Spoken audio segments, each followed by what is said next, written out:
ಚಿಕ್ಕಬಳ್ಳಾಪುರ ಜನರಿಗೆ ಮಾರಕವಾಗಿದೆ H N valley project. ಒಂದು ಕಡೆ ಮೀನುಗಳ ಮಾರಣ ಹೋಮ ಆಗ್ತಾ ಇದೆ. ಆ ಕೆರೆಯನ್ನ ವಿಷಪೂರಿತ ನೀರು ಸೇರ್ತಾ ಇರೋದ್ರಿಂದ ಜನ ಪರದಾಡಬೇಕಾದಂತಹ ಪರಿಸ್ಥಿತಿ. ಎಚ್ಎನ್ ವ್ಯಾಲಿ ನೀರು ಹರಿಯುವ ಕೆರೆಗಳಲ್ಲಿ ಮೀನುಗಳ ಮಾರಣ ಹೋಮ. ಎಚ್ಎನ್ ವ್ಯಾಲಿ ನೀರಿನಿಂದ ಹೊರ ಬರ್ತಾ ಇದೆ ವಿಷಪೂರಿತ ನೊರೆ. ಅಗಲಗುರ್ಕಿಯ ಅಮಾನಿ ಗೋಪಾಲಕೃಷ್ಣ ಕೆರೆಯಲ್ಲಿ ಮೀನುಗಳು ಮೃತಪಡ್ತಾ ಇದೆ. ರಿಪಬ್ಲಿಕರಣದಲ್ಲಿ ಎಚ್ಎನ್ ವ್ಯಾಲಿ ಅವ್ಯವಸ್ಥೆಯ ಬಗ್ಗೆ ಗ್ರೌಂಡ್ ರಿಪೋರ್ಟ್ ನಿಮ್ಮ ಮುಂದೆ.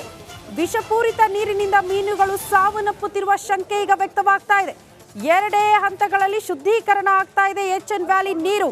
ಚರ್ಮ ರೋಗ, ಗಂಟಲು ಬೇನೆ, ಹೃದಯ ಸಂಬಂಧಿ ಕಾಯಿಲೆ ಕೂಡ ಪತ್ತೆಯಾಗಿದೆ ಅಂತೆ.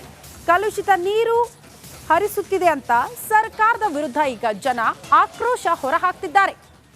ಒಂದು ಕಡೆ ಮೀನುಗಳ ಮಾರಣ ಹೋಮ, ಮತ್ತೊಂದು ಕಡೆ ಜನ ಬೇರೆ ಬೇರೆ ಕಾಯಿಲೆಗಳಿಗೆ ತುತ್ತಾಗ್ತಾ ಇರೋದು ಪತ್ತೆಯಾಗಿದೆ. ಸರ್ಕಾರ ಜನರ ಜೀವದ ಜೊತೆ ಚೆಲ್ಲಾಟವಾಡ್ತಾ ಇದೆ ಅಂತ ಆ ಭಾಗದ ಜನ ಆಕ್ರೋಶ ವ್ಯಕ್ತಪಡಿಸುತ್ತಿದ್ದಾರೆ.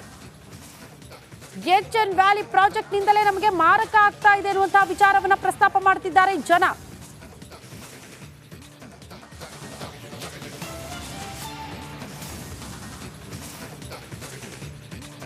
ಕೆರೆಯಿಂದ ಕಾಲುವೆಯಲ್ಲಿ ನೀರು ಬರ್ತಾ ಇದೆ. ಈ ಕೆಳಗೆರೆ ಕೆರೆಗೆ ಪಕ್ಕದಲ್ಲಿ ತೋಟಗಳೆಲ್ಲನೂ ಸಮಸ್ಯೆ ಏನಂದರೆ ನೀರು ಜೌಗು ಜಾಸ್ತಿ ಆಗೋಯಿತು. ಬೆಳೆಗಳೇನೂ ಆಗ್ತಾಯಿಲ್ಲ.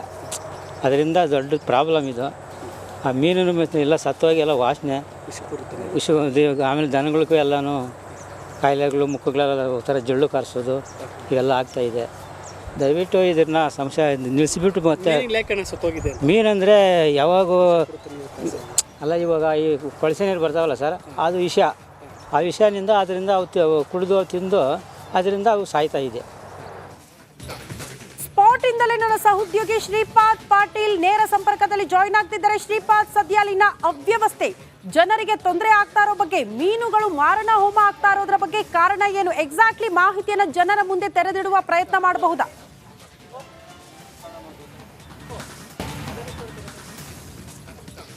ಎಸ್ ಶ್ರುತಿ, ನಾನು ಸ್ಪಾಟಲ್ಲಿ ಇದ್ದೀನಿ. ಇದು ಅಮಾನಿ ಗೋಪಾಲಕೃಷ್ಣ ಕೆರೆ ಅಂತ. ಈ ಅಮಾನಿ ಗೋಪಾಲಕೃಷ್ಣ ಕೆರೆಯ ಅವ್ಯವಸ್ಥೆ ಯಾವ ರೀತಿ ಇದೆ ಅಂತಂದರೆ, ಎಚ್ಎನ್ ವ್ಯಾಲಿ ಸಂಸ್ಕರಣ ಮಾಡಿದಂತಹ ನೀರನ್ನು ಇಲ್ಲಿ ಸಂಗ್ರಹ ಮಾಡಲಾಗುತ್ತೆ. ಆದರೆ ಈ ಕೆರೆಯ ದುಸ್ಥಿತಿಯ ಬಗ್ಗೆ ನಾವು ನೋಡ್ತಾ ಹೋದರೆ ಸಂಪೂರ್ಣವಾಗಿ ಕೆರೆಯನ್ನು ತೋರಿಸುವಂತಹ ಪ್ರಯತ್ನವನ್ನು ನಮ್ಮ ವಿಡಿಯೋ ಜರ್ನಲಿಸ್ಟ್ ಮಹೇಶ್ ಮಾಡ್ತಾರೆ. ಎಷ್ಟರ ಮಟ್ಟಿಗೆ ಇಲ್ಲಿ ನೀರು ಸಂಗ್ರಹ ಆಗಿದೆ, ಈ ನೀರಿನಿಂದ ಈ ಚಿಕ್ಕಬಳ್ಳಾಪುರದ ಜನರು ಈಗ ಎಷ್ಟು ಸಮಸ್ಯೆಯನ್ನು ಎದುರಿಸ್ತಾ ಇದ್ದಾರೆ. ನೀರಿನ ಸಂಗ್ರಹದ ಮಟ್ಟ ಈಗ ನೀರು ತುಂಬಿದ ಇಲ್ಲಿ ಇದನ್ನು ಹಾಕಲಾಗಿದೆ, ಬ್ಯಾರಿಕೇಡ್ಗಳ ಥರ ಬೇಲಿಯನ್ನು ಹಾಕಲಾಗಿದೆ. ಇದು ಕಾಂಪೌಂಡ್ ಮೇಲೆ ನಿಲ್ಲಿಸಿರುವಂಥದ್ದು. ಕಾಂಪೌಂಡು ಕಡಿಮೆ ಅಂತಂದ್ರೆ ಒಂದು 7-8 ಫೀಟ್ ಇದೆ. ಆ ಕಾಂಪೌಂಡ್ ಮೇಲೆ ಕಟ್ಟಿರುವಂಥದ್ದು ಇದು. ಇಷ್ಟರ ಮಟ್ಟಿಗೆ ಆ ಕಾಂಪೌಂಡ್ ಕೂಡ ಮುಳುಗೋಗಿದೆ. ಇಷ್ಟರ ಮಟ್ಟಿಗೆ ನೀರಿನ ಸಂಗ್ರಹ ಏನೋ ಇದೆ. ಆದರೆ ಇಲ್ಲಿ ಸಮಸ್ಯೆ ಆಗ್ತಿರೋದು ಏನಂತಂದರೆ, ಈ ನೀರನ್ನು 3 ಸಾರಿ ಸಂಸ್ಕರಣ ಮಾಡಿ ಉಪಯೋಗಕ್ಕೆ ಬಿಡಬೇಕು ಅಂತ. ಆದರೆ ಅದಿಲ್ಲಿ ಆಗ್ತಾ ಇಲ್ಲ. ಕೇವಲ 2 ಸಾರಿ ಸಂಸ್ಕರಣ ಮಾಡಿ, ಅಂದರೆ ಟ್ರೀಟ್ ಮಾಡಿ ನೀರನ್ನು ಇಲ್ಲಿ ಹರಿಸಲಾಗ್ತಾ ಇದೆ. ಇದೇ ವಿಚಾರ ಈಗ ಅನೇಕ ರೀತಿಯ ಸಮಸ್ಯೆಗಳಿಗೆ ಕಾರಣ ಆಗ್ತಾ ಇದೆ. ಕೃಷಿ ಮಾಡೋದಕ್ಕಾಗ್ತಾ ಇಲ್ಲ, ಜಾನುವಾರುಗಳು ನೀರನ್ನು ಸೇವಿಸೋದಕ್ಕಾಗ್ತಾ ಇಲ್ಲ, ಮೀನುಗಳ ಮಾರಣ ಹೋಮ ಆಗ್ತಾ ಇದೆ. ಆ ರೈತರು ಈ ನೀರನ್ನು ಉಪಯೋಗಿಸಿ ಬೆಳೆದಂತಹ ಬೆಳೆಯನ್ನು ರೈತರು ಸೇವಿಸಿದಾಗ ಅಥವಾ ಆಹಾರದ ರೂಪದಲ್ಲಿ ಅದನ್ನು ತೆಗೆದುಕೊಂಡಾಗ ಅನೇಕ ರೀತಿಯ ರೋಗ ರುಜಿನಗಳು ಕೂಡ ಜನರನ್ನ ಕಾಡ್ತಾ ಇದೆ.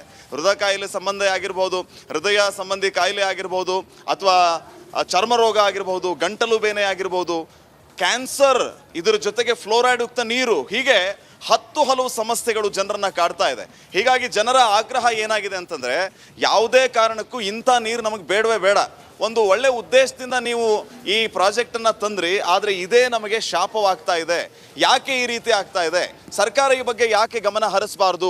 ಮೊನ್ನೆ ಅಷ್ಟೇ ಸಚಿವ ಬೋಸರಾಜ್ ಅವರು ಇಲ್ಲಿ ಬಂದರು, 2 ಸಾರಿ ಫಿಲ್ಟರ್ ಸಾಕು ಅನ್ನುವಂತಹ ಶರ ಬರೆದಿಟ್ಟು ಹೋದರು. ಆದರೆ 2 ಸಾರಿ ಸಂಸ್ಕರಣ ಆದರೆ ಇಷ್ಟೆಲ್ಲ ಸಮಸ್ಯೆ ಆಗ್ತಾ ಇದೆ. 3 ಸಾರಿ ನೀರನ್ನು ಫಿಲ್ಟರ್ ಮಾಡಿ ಬಿಟ್ಟಾಗ ಮಾತ್ರ ನಮಗೆ ಇಲ್ಲಿ ಯಾವುದೇ ರೀತಿಯ ಸಮಸ್ಯೆ ಆಗೋದಿಲ್ಲ ಅನ್ನೋಂತಹ ಒಕ್ಕೊರಲ ಆಗ್ರಹವನ್ನು ಮಾಡ್ತಾ ಇದ್ದಾರೆ. ಈ ನೀರು ಬಳಕೆ ಮಾಡ್ತಾ ಇರೋದ್ರಿಂದ ಅಂತರ್ಜಲವೂ ಕೂಡ ತೊಂದರೆಗೆ ಈಡಾಗ್ತಾ ಇದೆ. ಮನುಷ್ಯರ ಮೇಲೆ ನೇರವಾಗಿ ಪರಿಣಾಮ ಬೀರ್ತಾ ಇದೆ. ಜಾನುವಾರುಗಳ ಮೇಲೆ ಸಮಸ್ಯೆ ಆಗ್ತಾ ಇದೆ. ನಾನಾ ರೀತಿಯ ರೋಗ ರುಜಿನಗಳಿಂದ ಜನರು ಈಗ ಪರಿತಪಿಸುವಂತಹ ಪರಿಸ್ಥಿತಿ ಒಂದು ಕಡೆ ಆದರೆ, ರೈತರು ಜಮೀನಲ್ಲಿ ಕೆಲಸ ಮಾಡೋದಕ್ಕಾಗ್ತಾ ಇಲ್ಲ. ಇದೇ ರೀತಿಯ ನೀರಿನಿಂದ ಸೊಳ್ಳೆಗಳ ಕಾಟ ಹೆಚ್ಚಾಗ್ತಾ ಇದೆ. ಇದರ ಜೊತೆಗೆ ಸೊಳ್ಳೆಗಳ ಕಾಟ ಹೆಚ್ಚಾಯಿತು ಅಂತ ಜಮೀನಿನಿಂದ ರೈತರು ಹೋಗೋದೇ ತಡ, ಕಳ್ಳರ ಕಾಟ ಕೂಡ ಹೆಚ್ಚಾಗ್ತಾ ಇದೆ. ಟೋಟಲಿ ಈ ಚಿಕ್ಕಬಳ್ಳಾಪುರದ ಜನರು ಯಾವ ರೀತಿ ಸಮಸ್ಯೆಯನ್ನು ಎದುರಿಸ್ತಾ ಇದ್ದಾರೆ ಅಂತಂದರೆ, ಈ ನೀರಿನಿಂದ ಬೆಳೆದಂಥ ಬೆಳೆಯನ್ನು ಸೇವಿಸೋದಕ್ಕೂ ಕೂಡ ಹಿಂದೇಟು ಹಾಕ್ತಾ ಇದ್ದಾರೆ. ಇಲ್ಲಿನ ಮೀನು ಸೇವನೆ ಮಾಡೋದಕ್ಕೆ ಹಿಂದೇಟು ಹಾಕ್ತಾ ಇದ್ದಾರೆ. ನಾವು ಈ ನೀರನ್ನು ಸೇವಿಸೋದು ಒಂದೇ, ರೋಗ ರುಜಿನಗಳನ್ನು ಆಹ್ವಾನ ಮಾಡೋದು ಒಂದೇ ಅನ್ನುವಂತಹ ಪರಿಸ್ಥಿತಿ ಇಲ್ಲಿ ನಿರ್ಮಾಣ ಆಗಿದೆ. ಹೀಗಾಗಿ ಕೂಡಲೇ ಈ ಬಗ್ಗೆ ಸರ್ಕಾರ ಗಮನ ಹರಿಸಬೇಕು. ಸರ್ಕಾರ ಗಮನ ಹರಿಸಲಿಲ್ಲ ಅಂತಂದರೆ ಮುಂದಿನ ದಿನಮಾನಗಳಲ್ಲಿ ನಾವು ಪಾಠ ಕಲಿಸ್ತೀವಿ ಅನ್ನುವಂತಹ ಎಚ್ಚರಿಕೆಯ ಸಂದೇಶವನ್ನು ರೈತರು, ಚಿಕ್ಕಬಳ್ಳಾಪುರದ ಜನ ಇಲ್ಲಿ ನೀಡ್ತಾ ಇದ್ದಾರೆ.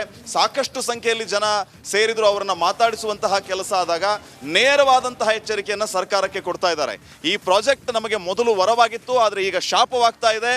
ಇದು ಮುಂದೆ ಇನ್ನಷ್ಟು ಸಮಸ್ಯೆ ಆಗೋದಕ್ಕಿಂತ ಪೂರ್ವದಲ್ಲಿ ನೀವು ಎಚ್ಚೆತ್ಕೊಳ್ಳಿ, ಇಲ್ಲ ಅಂತಂದರೆ ನಮಗೆ ಗೊತ್ತು ನಿಮ್ಗೆ ಹೇಗೆ ಪಾಠ ಕಲಿಸ್ಬೇಕು ಅಂತ, ಅದನ್ನು ಮಾಡ್ತೀವಿ ಅಂತ ಹೇಳ್ತಾ ಇದ್ದಾರೆ. ಓಕೆ ಶ್ರೀಪಾದ್, ಧನ್ಯವಾದಗಳು ತಮ್ಮೆಲ್ಲ ಮಾಹಿತಿಗೆ.